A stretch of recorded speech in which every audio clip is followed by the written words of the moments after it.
নমস্কার বন্ধুরা, আশা করি সবাই খুব ভালো আছেন। টুম্পাস কিচেন অ্যান্ড মিনি ব্লগসে আপনাদের সকলকে জানাই স্বাগত। পুঁই শাকের ডাঁটা পাতা দিয়ে বিভিন্ন রকম রেসিপি আপনারা তৈরি করে খেয়েছেন, কিন্তু পুঁই শাকের পাতা দিয়ে যে এত সুন্দর লোভনীয় রেসিপি হয় না দেখলে বিশ্বাস হবে না। বন্ধুরা, পুঁই শাকের পাতা দিয়ে আজ আমি এমন দুর্দান্ত একটি রেসিপি তৈরি করে দেখাবো যা সবার খুব পছন্দ হবে। বিশেষ করে যারা পুঁই শাক খেতে পছন্দ করে তাদের তো খেতে অপূর্ব লাগবে। যারা পুঁই শাক খেতে পছন্দ করেন একবার হলেও এই রেসিপিটা ট্রাই করবেন। এই রেসিপি তৈরি করার জন্য আমার লাগবে পুঁই শাকের পাতা। এজন্য আমি এখানে পুঁই শাকের পাতাগুলো কেটে নিয়েছি এবং পুঁই শাকের পাতাগুলো পরিষ্কার করে ধুয়ে নিয়েছি। চলুন রান্না করা যাক। প্রথমে আমি কড়াই বসিয়ে দিয়েছি। এখানে হাফ চামচ ধনে এবং হাফ চামচ জিরে নিয়ে নিয়েছি এবং 2টা শুকনো মরিচ নিয়ে নিয়েছি। শুকনা খোলায় এইগুলো আমি একটু টেলে নেব। খুব সুন্দর একটা ফ্লেভার যখন বের হবে এই জিরে, ধনে এবং শুকনো মরিচ থেকে, তখন এটা আমি নামিয়ে নেব। বন্ধুরা, এই রেসিপিতে একটু ঝাল বেশি হলে খেতে বেশি ভালো লাগে, এজন্য আপনারা একটু বেশি পরিমাণ ঝাল ব্যবহার করবেন। আমি এখানে 2টা মরিচ দিয়েছি কারণ এই মরিচে খুব ঝাল, এজন্য আমি এখানে 2টা মরিচ ব্যবহার করছি। আপনারা যদি মরিচে কম ঝাল থাকে তাহলে একটু বেশি পরিমাণ মরিচ ব্যবহার করবেন। দেখুন বন্ধুরা, হয়ে গেছে, এখন নামিয়ে নেব। এখন আমি কড়াইতে দিয়ে দিচ্ছি পরিমাণ মতো সরিষার তেল। খুব বেশি তেল দেব না, কারণ এখানে আমি পাতার পরিমাণ কম নিয়েছি। এখানে কিছু গোটা রসুন এবং পেঁয়াজ কুচি করে নিয়েছি। এই রেসিপিতে পেঁয়াজ রসুনটা একটু বেশি পরিমাণ দেবেন, তাহলে খেতে খুব ভালো লাগবে।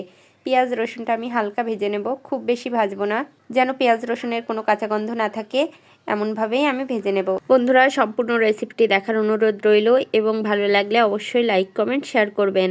দেখুন বন্ধুরা, হালকা ভেজে নিয়েছি। এখন এখানে হলুদ এবং লবণ দিয়ে দেব স্বাদ মতো। এখানে হলুদ লবণ দিয়ে আর কিছুটা সময় আমি ভেজে নেব। বন্ধুরা, এই রেসিপিটা একবার হলেও ট্রাই করবেন, খেতে কিন্তু অপূর্ব হয়। বারবার বলছি বন্ধুরা, যারা বিশেষ করে ভর্তা পছন্দ করেন অবশ্যই এই রেসিপিটা ট্রাই করবেন, দেখবেন খেতে অপূর্ব স্বাদ হয়।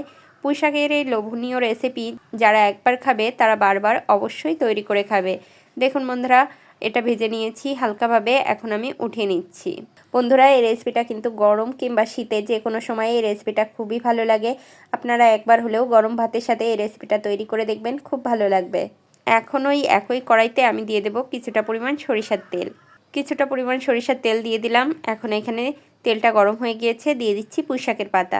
এখানে আমি কম পরিমাণ পুঁই শাকের পাতা নিয়েছি, কারণ আমার বাসায় কেউ তেমন পুঁই শাক খেতে পছন্দ করে না। আমার বেশ ভালো লাগে, কিন্তু কেউ বেশি খায় না, এজন্য তৈরি করা হয় না। এখন আমি পুঁই শাকটা ভালোভাবে নাড়াচাড়া করে নেব। এভাবে নাড়াচাড়া করতে করতেই দেখবেন পুঁই শাকের পাতাটা নরম হয়ে যাবে এবং পরিমাণে অনেকটা কম হয়ে যাবে। বন্ধুরা, এই রেসিপিটা এত মজাদার হয়, না দেখলে আসলে আপনারা বিশ্বাস করতে পারবেন না যে আজ আমি কি রেসিপি তৈরি করতে চলেছি। এখন খুব ভালোভাবে নাড়াচাড়া করে নেব। দেখুন বন্ধুরা, জল ছেড়ে দিয়েছে পুঁই শাকের পাতা থেকে। এখন আমি 2 মিনিটের জন্য ঢাকা দিয়ে দেব। চুলার আঁচ কম রেখে এই কাজটা করবেন। চুলার আঁচ বেশি রাখলে কিন্তু পুঁই শাকের পাতাটা পুড়ে যাবে এবং পুঁই শাকের পাতা পুড়ে গেলে কিন্তু রেসিপিটা একদম ভালো হবে না। এদিকে অবশ্যই খেয়াল রাখবেন যেন চুলার আঁচ কম থাকে। দেখুন বন্ধুরা, জলটা এখন শুকিয়ে নেব। পুঁই শাকের পাতাটা কিন্তু খুব তাড়াতাড়ি সেদ্ধ হয়ে যায়। পুঁই শাকের পাতা সেদ্ধ হয়ে গিয়েছে, এখন আমি নাড়াচাড়া করে নিচ্ছি। এটা তৈরি করতে একদমই সময় লাগে না, পুঁই শাকের পাতাটা সেদ্ধ হওয়া পর্যন্তই কিন্তু এই সময়টা লাগে। মাত্র 5 মিনিটে তৈরি হয়ে যায় লোভনীয় রেসিপি। দেখুন বন্ধুরা, জলটা শুকিয়ে গিয়েছে, এখন নামিয়ে নেব। এখানে ভেজে রাখা মশলাগুলো নিয়ে নিয়েছি। এখন আমি মরিচ ছাড়াই এগুলো একটু বেটে নেব। বন্ধুরা, এই ধনে এবং জিরেটা মিহি করে বাটবেন না, একটু দানা দানা থাকবে এমনভাবে বেটে নেবেন, তাহলে ফ্লেভারটা খুব ভালো আসবে এবং খেতেও খুব ভালো লাগবে। বন্ধুরা, এটা যদি মিহি করে বাটেন তাহলে কিন্তু সেই ফ্লেভারটা পাবেন না, কিন্তু একটু দানা দানা থাকলে যখনই আপনাদের এগুলো দাঁতে বাঁধবে তখনই কিন্তু খেতে খুব ভালো লাগবে এবং খুব সুন্দর একটা ফ্লেভার আসবে। দেখুন বন্ধুরা, ধনে এবং জিরে বেটে নিয়েছি। এখন এখানে দিয়ে দিচ্ছি পেঁয়াজ রসুন ভাজাটা। পেঁয়াজ রসুন ভাজা দিয়েও আমি বেটে নেব। খুব বেশি মিহি করার দরকার নেই, মিডিয়ামভাবে বেটে নিলেই কিন্তু হয়ে যাবে। বন্ধুরা, এই ভর্তাটা একবার হলেও ট্রাই করবেন। পুঁই শাকের আপনারা অনেক রকম রেসিপি খেয়েছেন এবং পাতা দিয়েও অনেক রকম রেসিপি খেয়েছেন। একবার হলেও পুঁই শাকের পাতার এই ভর্তা তৈরি করবেন, দেখবেন বাসার সবাই আঙুল চেটে পুটে খাবে। বন্ধুরা, এখানে কথা বলতে বলতে দেখুন আমার পেঁয়াজ রসুনটা বাটা হয়ে গিয়েছে। এখন আমি পুঁই শাকের পাতাটাও বেটে নেব। বন্ধুরা, পুঁই শাকের পাতাটা একটু পিছলে পিছলে হয়, এজন্য আমি এখানে এমন একটি জিনিস ব্যবহার করব যার কারণে পুঁই শাকের পাতার এই পিছলে পিছলে ভাবটা কিন্তু থাকবে না। পুঁইশাকের পাতাটা একটু মিহি করে বেটে নেবেন, তাহলে খেতে খুব ভালো লাগবে। যদি ভর্তাটার কোনো রকম দানা দানা থাকে তাহলে কিন্তু ভালো লাগে না। এজন্য পুঁইশাকের পাতাটা খুব ভালোভাবে বেটে নেবেন। এখন এখানে দিয়ে দিচ্ছি 2 কোয়া তেঁতুল। এই তেঁতুলটা দেওয়ার কারণে ফ্লেভারটাও যেমন ভালো আসবে, তেমন এই যে পিছলে পিছলে একটা ভাব আছে, এই ভাবটাও কিন্তু থাকবে না। এজন্য আপনারা অবশ্যই তেঁতুল দেওয়ার চেষ্টা করবেন। এই ভর্তাটা একটু টক টক ঝাল ঝাল হয়, খেতে খুব ভালো লাগে। বন্ধুরা, একটু বেশি পরিমাণ ঝাল ব্যবহার করবেন। আমি বারবার বলছি, এই ভর্তায় একটু বেশি ঝাল হলে খেতে এত ভালো লাগে যে এই শুধুমাত্র এই ভর্তা দিয়েই কিন্তু 1 থালা ভাত নিমিষেই শেষ হয়ে যাবে।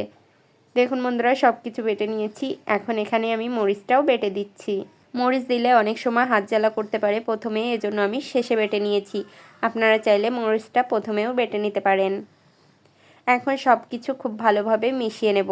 শিলপাটায় এই ভর্তা খেতে কিন্তু অপূর্ব লাগে। যে কোনো ভর্তায় শিলপাটায় বেটে করলে কিন্তু খেতে খুব ভালো লাগে। বন্ধুরা, রেসিপিটির কোথাও যদি ভালো লেগে থাকে অবশ্যই লাইক, কমেন্ট, শেয়ার করবেন এবং চ্যানেলটা সাবস্ক্রাইব করে আমার পাশে থাকবেন। এখন আমি প্লেটে উঠিয়ে নেব। দেখুন বন্ধুরা, প্লেটে উঠিয়ে নিয়েছি। কালারটা কত সুন্দর হয়েছে। এই রেসিপিটা আরও বেশি ইয়ামি করার জন্য আমি আরও একটি জিনিস এখানে ব্যবহার করব। এজন্য আমি কড়াইতে দিয়ে দিলাম 1 চামচ তেল এবং দিয়ে দিচ্ছি 1/2 চামচ সরিষা। বন্ধুরা, পুঁইশাকের সাথে কিন্তু সরিষা খুব ভালো আসে, এজন্য আমি এখানে সরিষা ফুটিয়ে নেব। সরিষাটা যখনই ফুটে যাবে তখনই আমি নামিয়ে নেব এবং গরম গরম আমি এই ভর্তার উপর দিয়ে দেব। বন্ধুরা, সরিষার এই ফ্লেভারটা যখন ভর্তায় অ্যাড হবে খেতে আরও বেশি ভালো লাগবে।